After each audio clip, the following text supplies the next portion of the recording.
Wapres Gibran Rakabuming Raka berjalan di belakang Presiden Prabowo Subianto dan Ketum PDIP Megawati Soekarno Putri saat upacara peringatan Hari Lahir Pancasila pada Senin 2 Juni.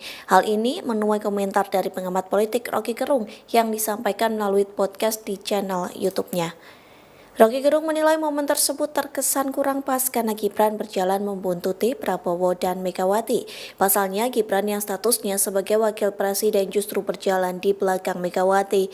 Menurut Roky, hal ini berkaitan dengan ketegangan politik antara PDIP dengan kubu Joko Widodo. Roky menilai masyarakat sudah melihat bahwa Gibran tidak memiliki posisi atau status dalam dunia politik.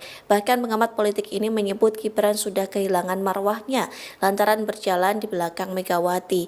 Lebih lanjut, Roky menilai ada kecanggungan yang terlihat dalam bahasa tubuh Gibran. Menurutnya, bahasa tubuh Gibran menjadi sarana paling mudah untuk memahami konflik atau ketegangan.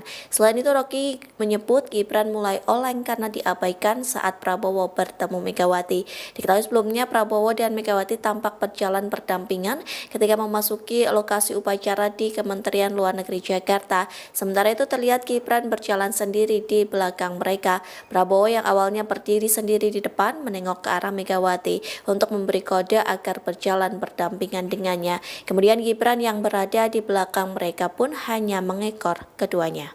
Download Tribun X sekarang, menghadirkan lokal menjadi Indonesia.